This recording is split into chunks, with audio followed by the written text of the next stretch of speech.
So we've got copper 2, 2 plus with, it's an acetate group, all right? So we got 2 of these floating around.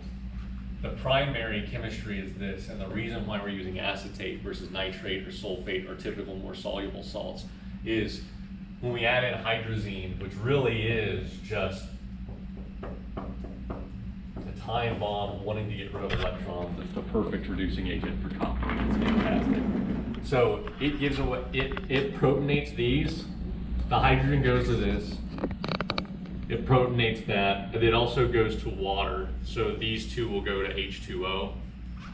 It'll suck in oxygen during the process and then give away 2 electrons every single time one of these is oxidized. So it's perfect because it pops this off, reduces the copper down to copper metal, and it releases but the problem is the byproduct of this is it releases nitrogen gas. So that's where the bubbling comes from, is nitrogen gas when it bubbles up. The kinetics of this, unless you have a lot of heat at your disposal, it takes a few minutes for this reaction to happen. So the reason so we also have in a little bit of silver trifluoroacetate, and the reason we have in a little bit of silver trifluoroacetate is because the silver alloys with the copper, makes it less oxidation prone, or allows the crystallization process to occur more rapidly. And also this acts as a surfactant and keeps the surface tension lower. And also it is easily protonated and evaporates off.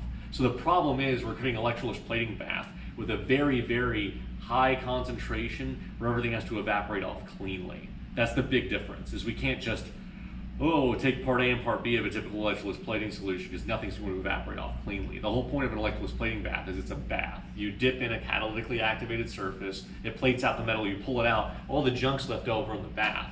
We've got to evaporate off the bath and nothing can be left over. Right. Because we have to have a clean metal deposit. That's a lot harder.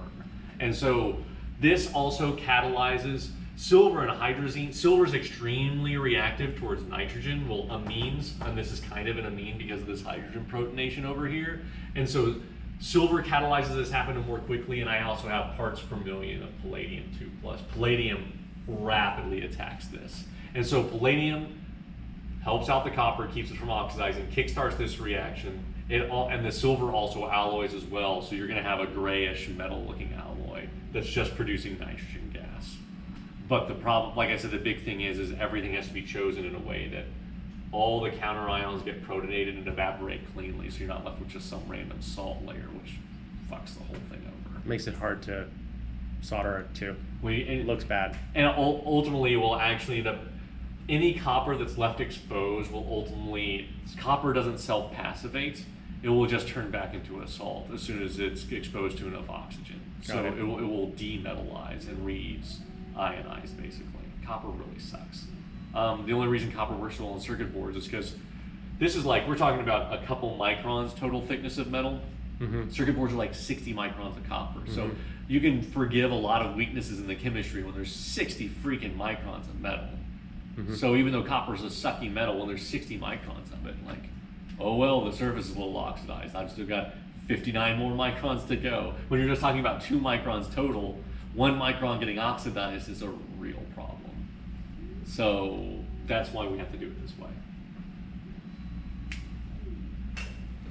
And what's the difference between this formulation and the one that's really shiny and beautiful copper looking? It's got a lot of aldehydes in it.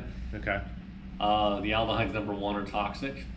This is toxic, but not in the concentrations we're at and not mixed with other salts. It creates hydrazinium salts, and mixed in aqueous solutions, it's fine.